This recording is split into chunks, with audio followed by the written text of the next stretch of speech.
well, Qween, how's your day going? Oh my gosh, hi, Ran. I'm okay. What did you do today? Today I rested this morning, and I woke up, checked in with some folks, and then I really reflected about today being Independence Day, and just like our history has always been in turmoil. So I had reflections around that. That like literally people will be watching fireworks tonight while there are literally like bombs destroying millions of people. There are folks that are starving while people are having cookouts. So just the dichotomy of like this moment and ultimately knowing that like America's legacy is all about death, you know. But in addition to everything else. So that's how Sounds I like a started light and easy morning. Okay. But last night was rejuvenating. Yeah, tell me about last night. Last night we had fellowship at the kitchen. Gia Love hosted a open mic night, and it was just so great to like be in community with folks, to eat, to dance, and most importantly, I think just to like release. I felt like I wasn't tense or upset. You know, I was just like happy, and I feel like that kind of joy I haven't felt all Pride actually. So yeah, it was good. So what is it about that space specifically? You said all Pride, you haven't felt that. What is it about being there last night that made you feel that? I'll be honest, it just felt we were all united and we're all supporting each other. There was a lot of folks that shared powerful, vulnerable testimonies that just, you know, connected and resonated with so much of us. And I feel that like our Pride, year after year, continuously just seems to go further away from our mission, further away from humanity, and towards this idea of elitism, elevation for some, and not liberation for all. And so that last night I felt liberated amongst and alongside my community. Yeah. That's really beautiful. Thank you. So Thank you for being there. Thank you for having me. We got to dance the Devka. Is that how you the Devka? Devka. Oh, Devka. So that was like it just felt like the most powerful fusion of love, culture, and resilience. In spite of everything going on, that we can still be in fellowship. You know, when they're trying, the forces and the powers that be are actively working to like diminish and isolate us. And it's very easy to feel like you're alone. It's very easy to feel like no one is paying attention. But last night it felt like all eyes were present and our hearts were tapped in. You know, there's this idea of like us beating, our hearts beating in unison. And that's rare. It's special. Yeah, and it's beautiful to find it and create it. So I'm just going to do a quick introduction. Yes, so that please. way Yes. I want folks to have context as to why we're having this conversation today. So Qween, you are a beloved community leader and organizer. I myself have been witness to this. As you mentioned last night at the Black Trans Liberation Kitchen, it was my first time attending, and it was absolutely beautiful. Yeah. Like you mentioned, my sibling led the Depke, and you joined, and so many others joined, and it was really just a fusion like nothing I've ever been a part of in my whole entire life. So you founded the Black Trans Liberation here in New York. You're an Obie award-winning costume designer, and you just opened Cats the Revival off Broadway. Yes. Oh my God. All those things are truly just at like the tip, right, of how I show up. I'm a sister first. I'm a storyteller, and I'm like an active fist in the fight for humanity. And one of the ways, you know, in many different ways, I think as an artist, Nina Simone tells us, you know, that it's an artist's duty to reflect the times. So I try and I commit myself and my voice to being present and educating, empowering in any room or space that I'm in. Yeah, and again, I've been witness to that. Actually, I want to talk about the first time that I saw you. Okay, yes. Which was at a Palestine march. Yeah. For Gaza in DC. It was in January. Yeah. And you were leading chants for the queer bloc. Yes. Yes. I saw all the flags and I headed over and I started recording and I saw you and I was like, wow, what a force. And I was too shy to walk up to you. But I knew that I would run into you eventually. So, what compelled you to be there that day? And what compels you to continue to show up in the ways that you do for intersectionality overall, but in the space where I first witnessed what you're speaking of for Palestine and for Palestine's Gaza? Thank you so much, Rand. The question really resonates because to me it's a question about duty and purpose. And at this moment, I feel like I'm deeply seated in my purpose. And as a leader, it's beholden upon all of us to speak out. Injustice anywhere is a threat to justice everywhere.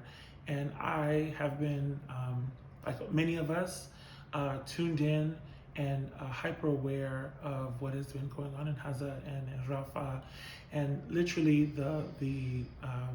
the countries in Africa, Sudan, Congo, and Burkina Faso right now, and truly we're just seeing even in Haiti that imperialism is suffocating the wellness and the livelihood of so many families.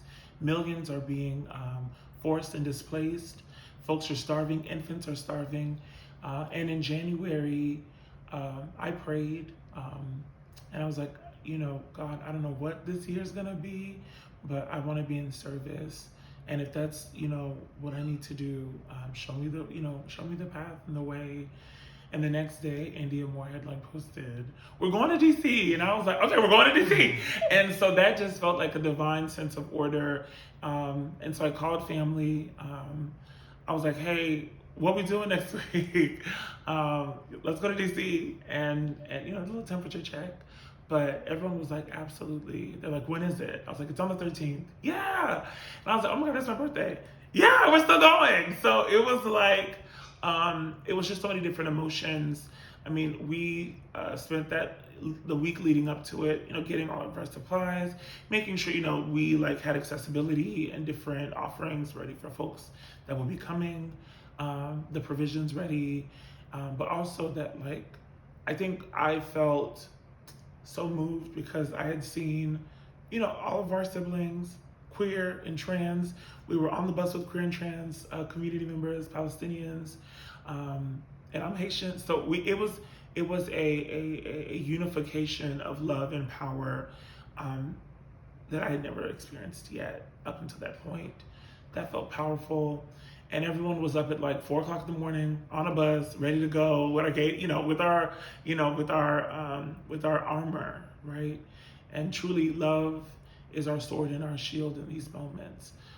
So that ride down to DC was empowering. It was essential, and it reconfirmed my purpose in this fight towards liberation. And on the way there, we stopped at a rest stop in Maryland, and I described it because I took my megaphone and went right in there. I started, free, free, free Palestine. I was just so overwhelmed and so moved. There was at least, I kid you, at least 200 to 300 buses filled with families, infants, folks of varied backgrounds, folks in wheelchairs, literally folks with crutches. I mean, just everyone was making our way, making this epic pilgrimage down to DC to demand a free Palestine, to demand an end to this genocide, and to hold our elected officials accountable. Why haven't you called for a ceasefire? Over 70% of Americans are demanding a ceasefire, that this war, this genocide, ongoing genocide be ended, right? That our tax dollars be invested back into actually housing and supporting community that are at risk. We are marginalizing even more people, home, near, and far. So that I was left speechless, and that never happens for me.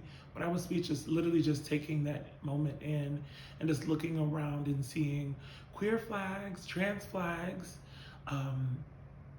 I just felt like this is what freedom actually could be. All of us showing up and being in support without any reservations.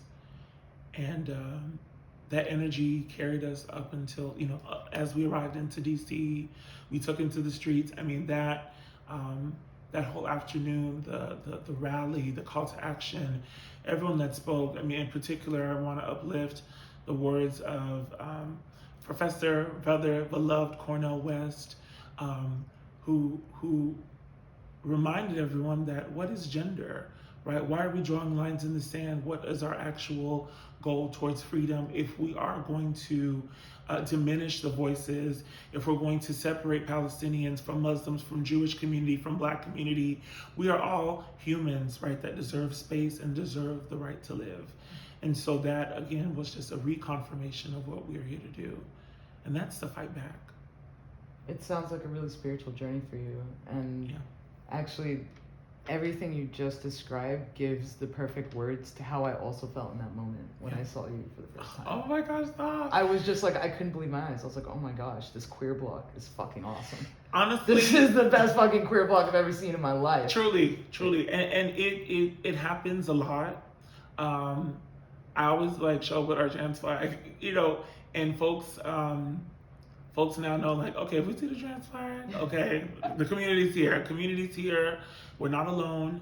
And of course, it brings questions, it brings all the different nuanced conversations, right? There are people that are still decolonizing their minds, right? That somehow question why queer liberation is present at an action like this. It's not present, it's centering, right? Mm-hmm. We are humans. We are also marginalized people that are aware, and we're upset, and we want to be the fist in the fight. We don't want to condone or to contribute to the obstacles and the barriers that have already been placed systemically. And so it was so powerful. I say this often. I'm always like, whenever we gather, I always just feel like everyone here is queer. And the reason why I say that is because queer is in, like, everyone here is willing to sacrifice something to be here.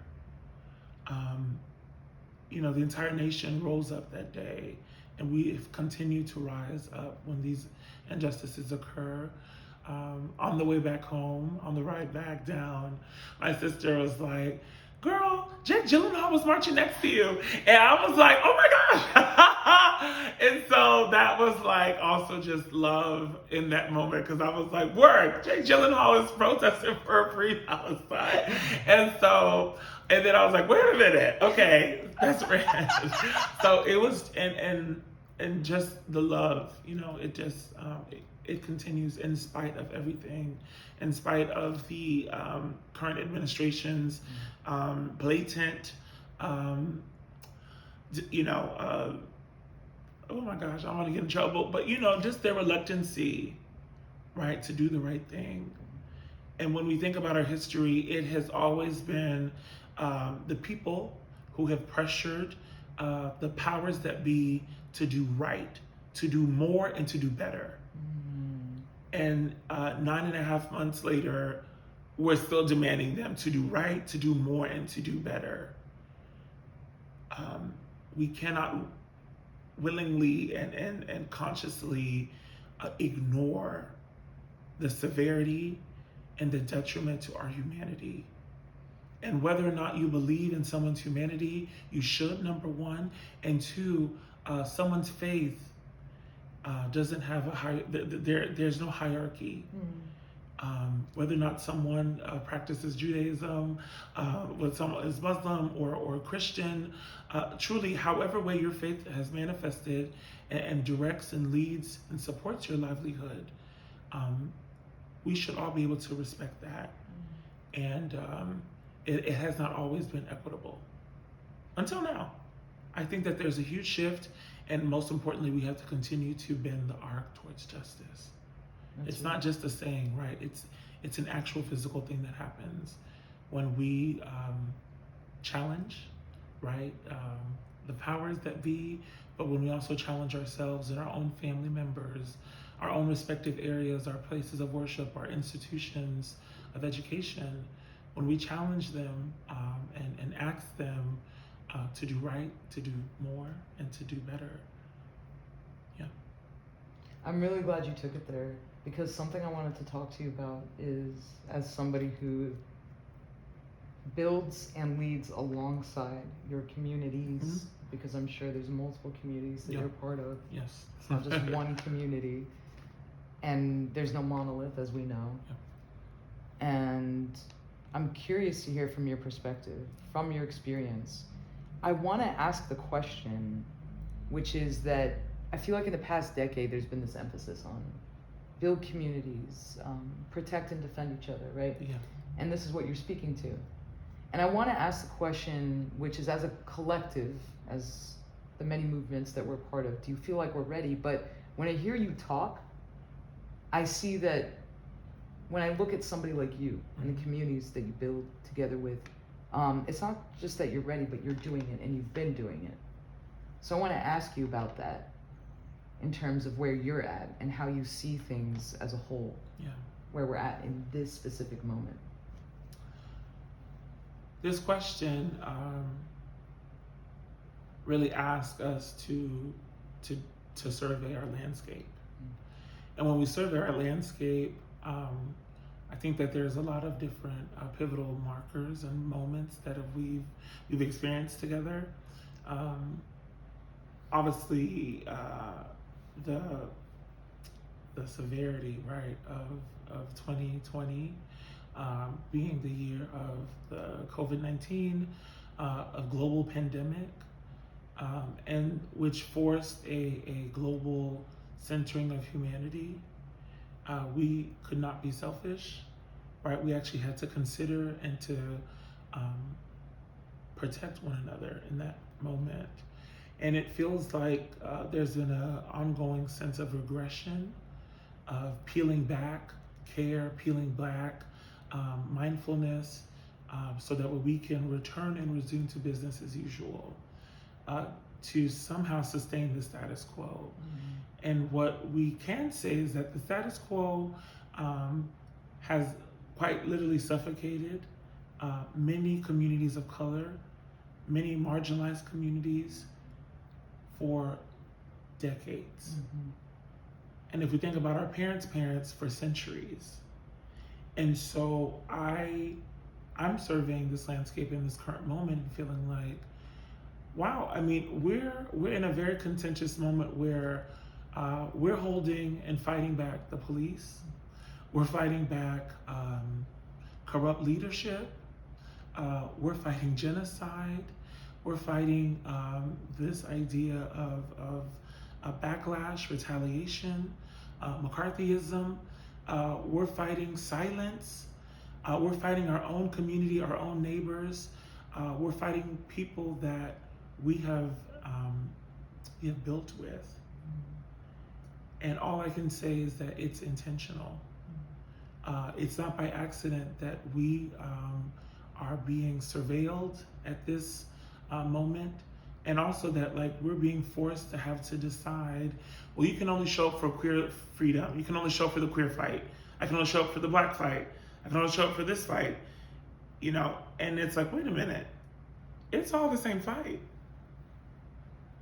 And the reality is our ancestors have always told us that, right? I think about Audre Lorde in this moment.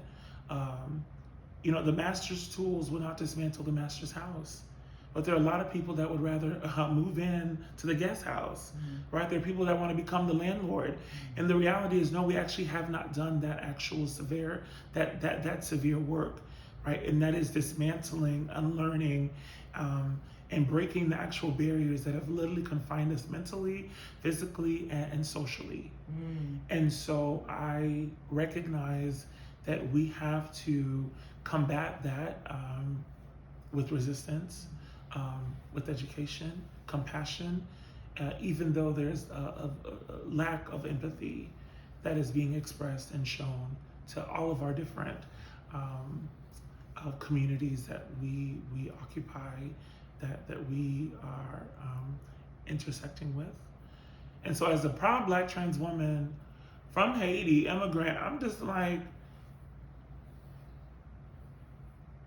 this is all our problem, right? In some ways, so by queer community being silent in this moment, right, we're giving the green light to bulldoze and to erase the entire legacies of queer and indigenous communities, of queer and indigenous Palestinians, and land acquisition and land autonomy.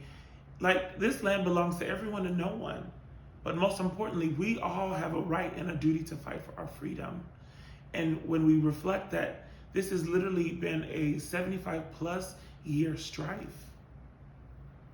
As a Haitian person, I know a 220+ year strife with France, right? In America, literally from the indoctrination and from enslavement, right, into to our current fight for civil and human rights.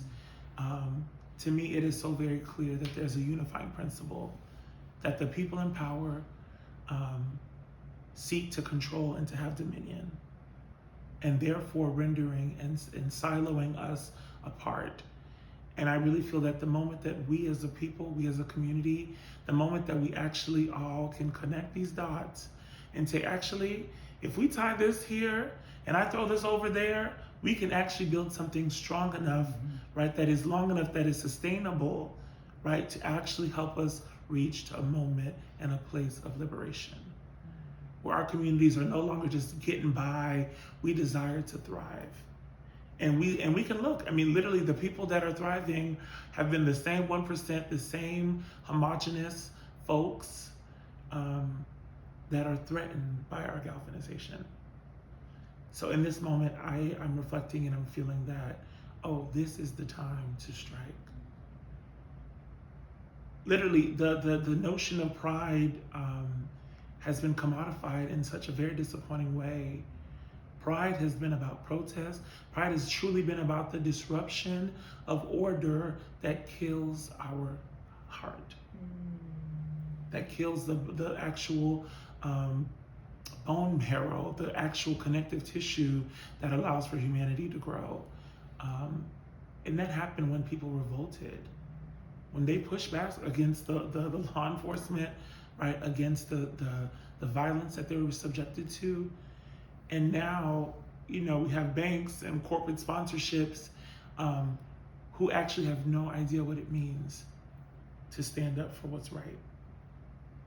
But they'll sign a check, they'll partner with lobbyists, and they will do everything in their power to muffle and to penalize the actual people fighting for liberation. And that, to me, is not pride. Pride is when we give everything up so that we all can be free. Qween, again, the words that you're like putting together, these combinations, it's, even as somebody who's with it in the same ways that you are, I'm still like, I have not connected the dots even just yet the way that you just have. In the sense that I know all these things to be true, but to hear you describe it in the ways that you have even give me a better sense of not just understanding, but hope. Yeah. Because what I love that you just said earlier was that our shield and our sword is love. Yes. And community. So what I would like to learn from you, and what I would hope for others to learn as well, knowing what we're up against, everything you just named, it's overwhelming to the point where some of us are feeling like stressed about what to do. So I want to understand from you, how would you define what it means to protect and defend one another in the face of all these injustices that we're fighting against? When I think about what it cost me to show up as myself,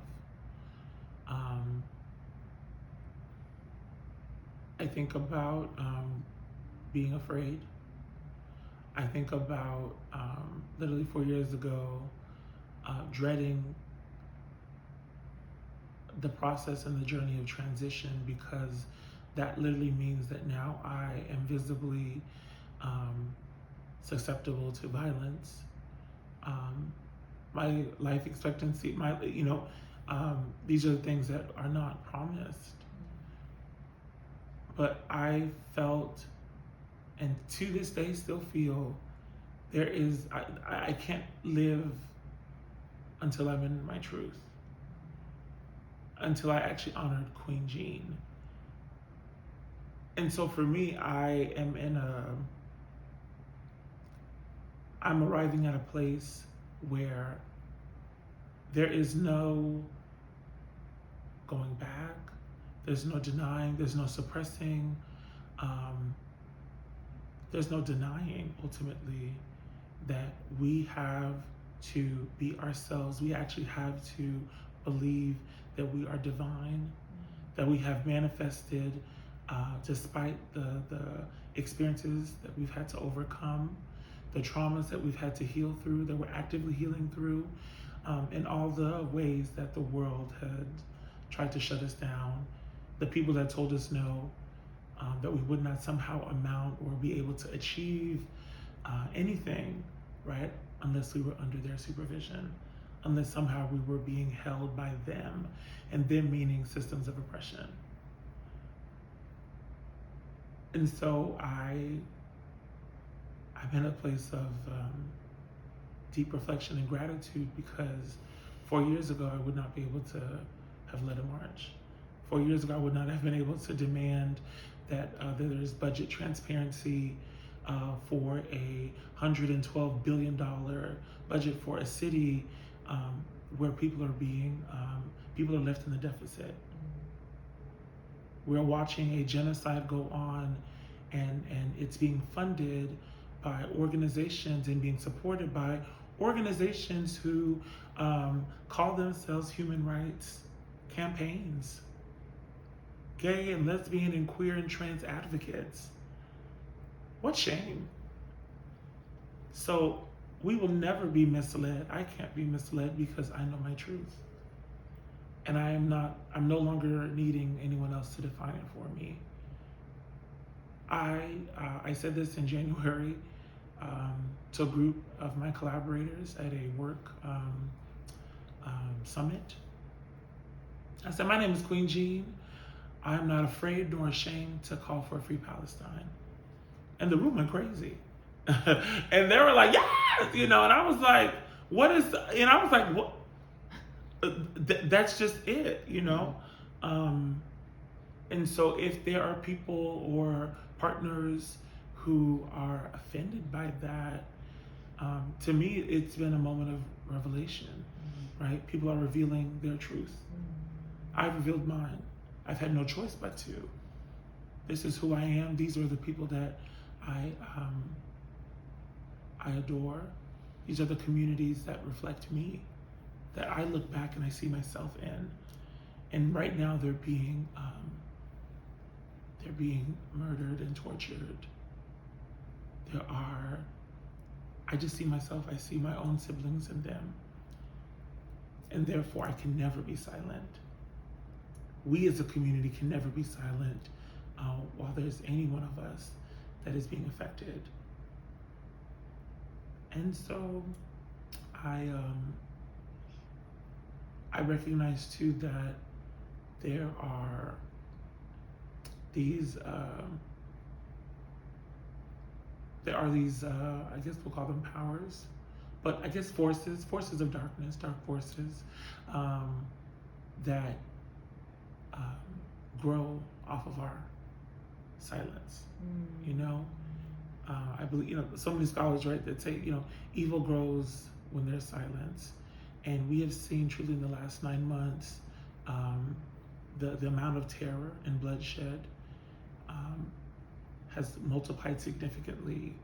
I remember there was a moment when, we were hearing that there had been about 5,000 people who were unfortunately unalived, and folks that are martyred, and children that were left behind in a hospital, in a NICU facility. And now we're saying that there's over 40,000, and there's been a shift from humanity, from people, family, to a statistic, and that is heartbreaking. And there was a community leader who made a post, and she said, it would take us 35 years if we went to one funeral each day for all the children that had passed. And it just made me think about, the life expectancy of Black trans people being 35. And I was like, this is unreal, right? It would somehow take a lifetime to mourn the people that we've already lost. And the heartbreak and the terror of knowing that that number has only increased. And the amount of people that have literally felt okay to be silent has also increased. But what has also increased is the desire for more, the desire for change, the desire for us to fight back, no matter what it costs us, no matter if we're fired, no matter if we're told no, no matter if we're silenced, we will fight back, because literally these are the people that are us. These are the people that mean something to us. I see myself in them, and it is definitely heartbreaking to see our own people, our own communities grow silent in this moment. When I think about our elders that people love to quote and to give reverence to our leaders, but our leaders would have been on the front lines. Our leaders would be in DC protesting, galvanizing, and demanding an end to this war, this genocide, this intentional killing of humanity. It's an attack on humanity. And so that is where I'm at. That's where I'm present. And I feel it would behoove all of us to actually believe that we have all that we need to heal. We have all the people present that we need to make change happen. Change doesn't happen because of an election. That is a misnomer. We've been misguided by this two-party system. We've been misguided by what people call about a solution, a state solution. What does that mean, right? If that means that folks are then forced to somehow live and navigate in an open-air prison, what is that? Sounds like enslavement. Sounds like purgatory. People have been living in purgatory for 75 plus years. Black people in this country, we've been living in purgatory from the moment our ancestors got off of the slave ship. To me, there is no separation, there's no difference. My life is as valuable as a Palestinian life, as a Jewish sibling's life, as a queer sibling's life, as a dyke's life, as a queer person's life. And if the American creed, right, is that an indivisible justice for all, then who are we actually serving? Who are we actually voting for? If at the bare minimum, constitutionally, they cannot agree where we stand in this moment. Thank you for that, Qween. Thank you for your vulnerability. Yeah. I have two more things Yes. that I want to hear your thoughts on. I mean, I have a million things I want to hear your thoughts on. But you've been so generous with your time and your vulnerability, and I appreciate you. I appreciate you. So much. I want the whole world to hear what you're saying. I want to first ask you, knowing that, again, it's clear as day that there are these, I like to call them evil forces, that, as you said, I love the way you described it, that, I mean, I hate how it's the reality. Yes. But the way you described it is spot on, right? These evil forces, the way that they gain momentum is through other silence. And as you just said, that there are people, we have everything we need to make the change. Yeah. So I want to know, with that, with everything that hates life, how do we center life? How do you center life? That is such a powerful question. I think about, in this moment, I want to uplift Raquel Willis, who 2 weeks ago at a rally activated us as a community and said that we must divest from death and invest in life. And to me, what I held on to is the active choosing to center our life, right? To center what we need as humans, as community, to get by, to survive. And, I think often about how when we gather, there's something about it that feels sacred. Whenever we assemble, right, that there's a feeling of sanctuary.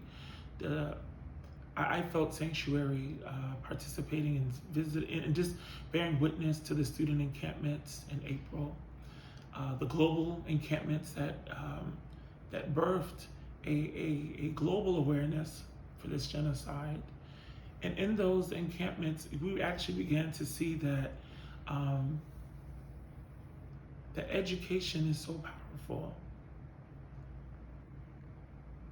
We have folks that have been in power or that have been leading, who have all the accessibility to education, yet they are doing nothing. And if 18-year-olds can gather, organize, and disrupt, then who are we, right? They're like, no, we have life now, so we will work now. We will take action now.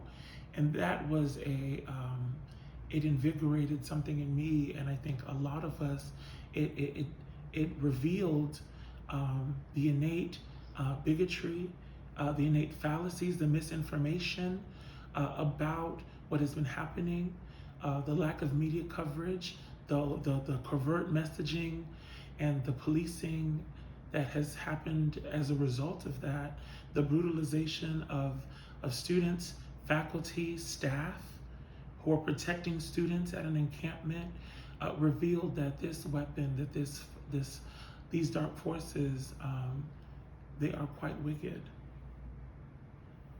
And the growing amount of demonizing of community, of trying to separate Jewish community. Folks have been saying, not in our name and never again, and that means now.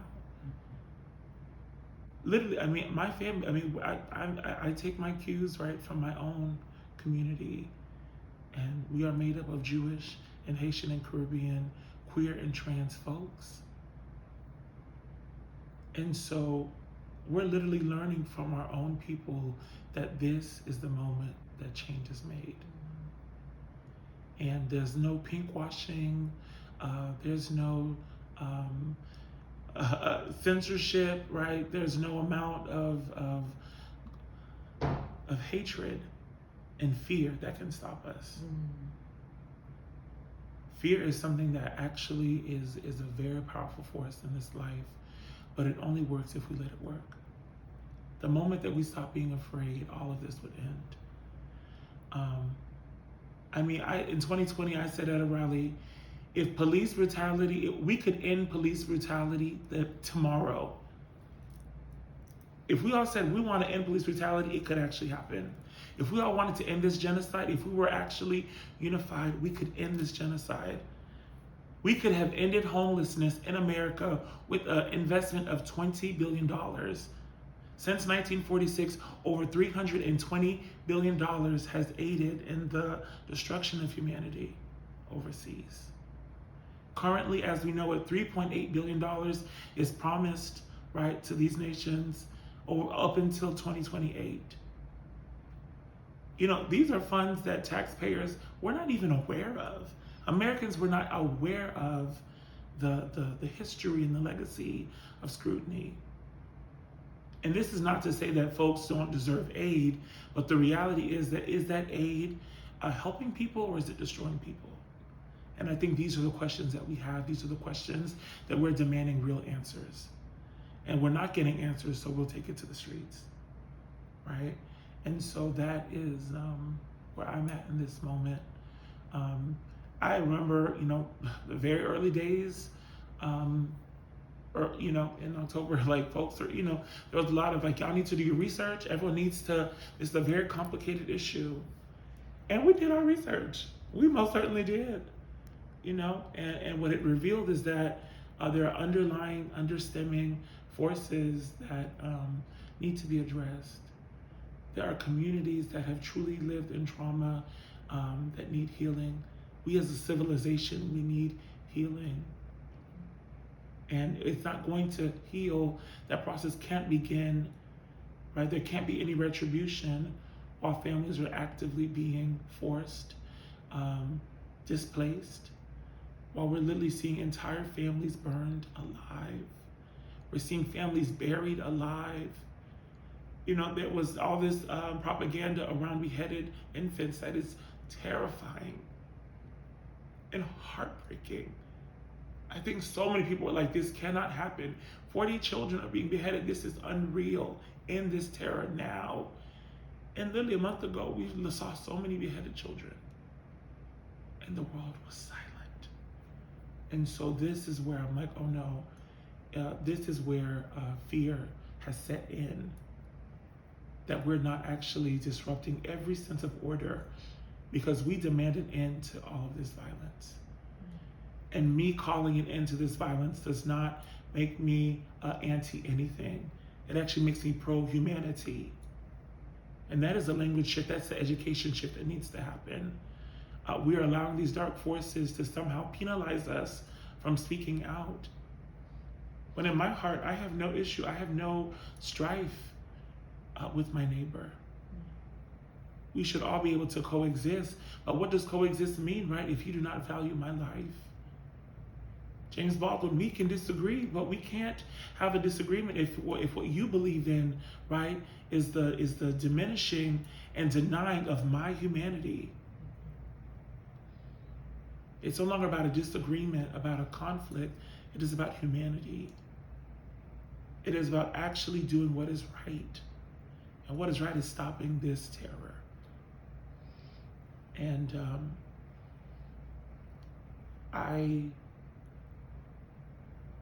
I know that, you know, I guess I'm acutely aware, right, that it is the torchbearers in any movement, in any mission for liberation. Those torchbearers, they're scrutinized, they're policed, you know, they're targeted. I'm so aware of that, but I'm not afraid of that, please.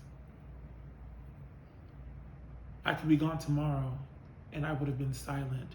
Or I could be gone tomorrow and I did everything in my power to shake, rattle, roll, and tear down so that my siblings can be able to feel free. My siblings in Palestine, in Congo, and in the Sudan and Haiti could have a Wednesday fellowship as well. They too deserve that. That's a beautiful vision, and my prayer is that everyone, if not most people in the world, can come to that same level of understanding. Yeah, agreed. Now, Qween, the last thing I want to ask you, and then after that, if there's anything else you want to add, please just speak your heart, speak your mind, yes. Say whatever you want. But you show up for a lot of communities. I see you do it. I witness it.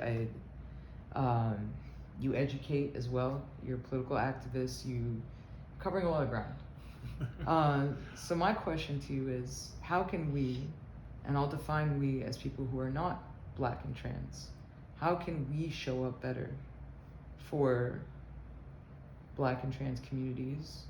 If you don't want to speak for all communities, for your own, how can we show up better in that way? We can show up honestly by investing in each other. I know that's a broad statement, but investment is helpful, right, if there's a financial component. But investment meaning that we're actively in community, we care, we're organizing, we're building together. We're not building over or on top of, we're building alongside. And I think that from 2020, right, that as a lot of us can say, there was such a very, we can even say, I'll even say it, right, that there was a performative gesture and a moment of centering humanity, supporting the girls and supporting our marginalized siblings.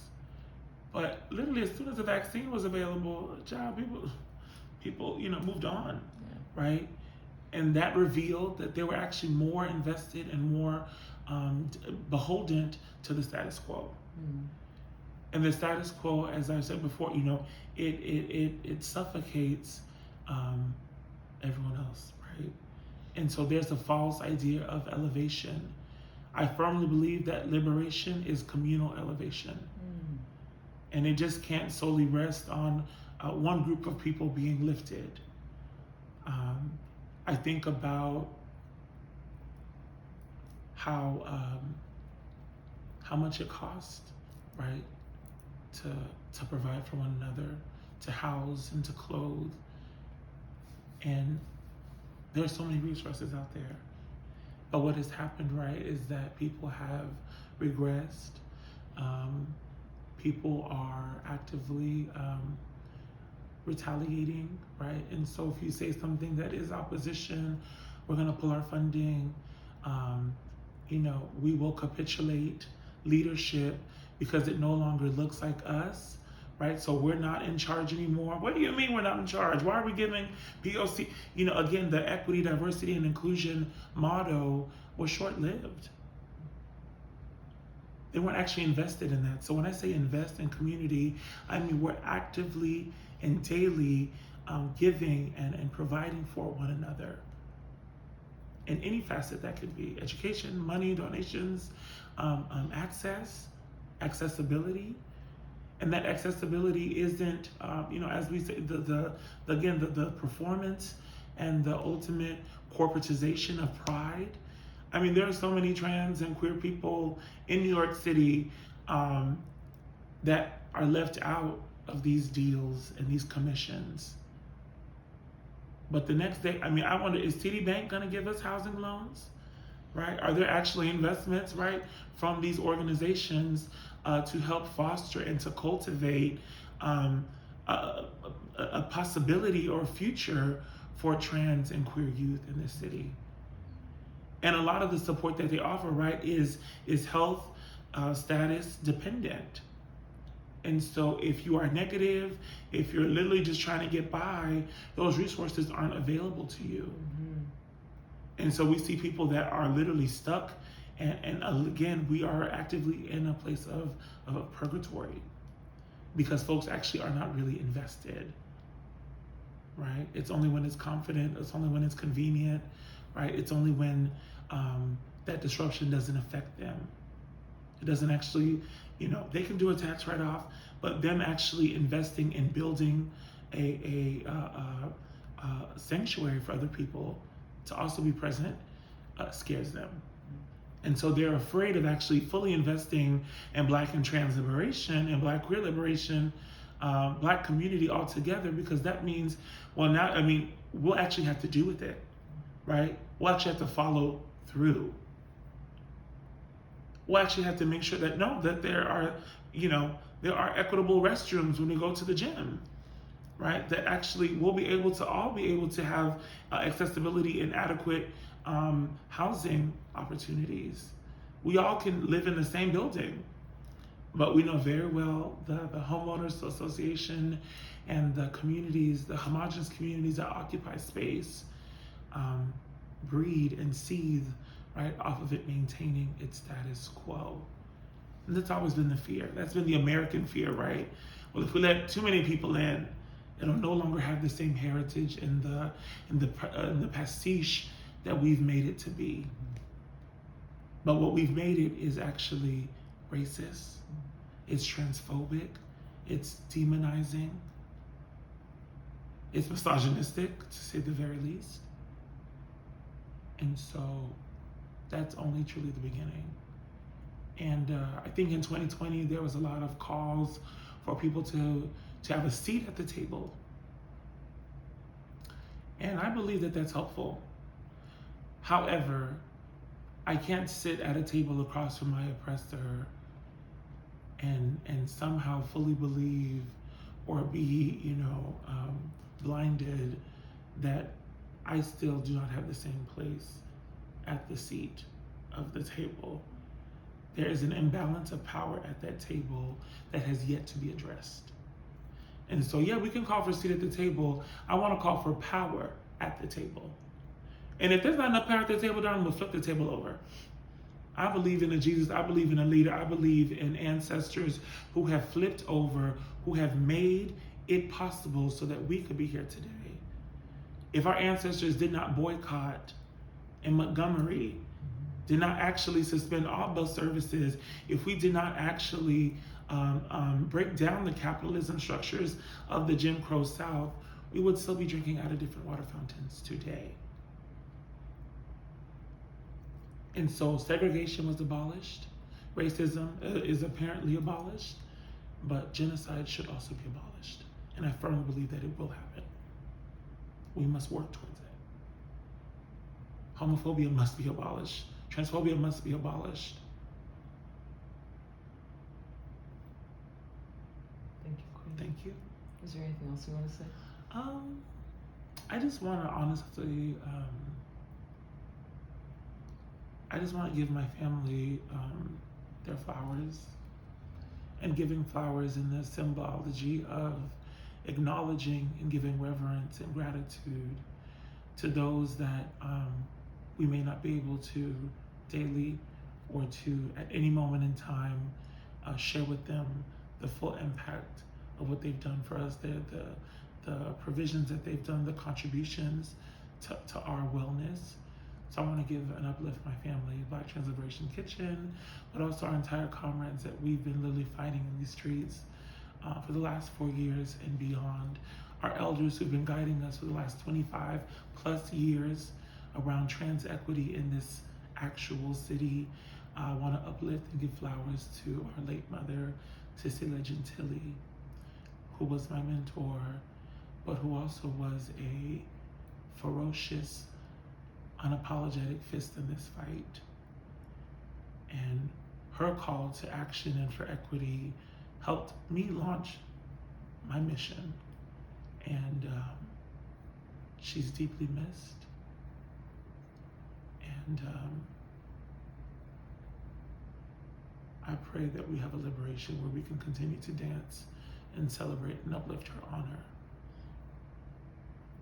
And we will. And we will. That's my mayor right there. Oh my God. That's my mayor right there.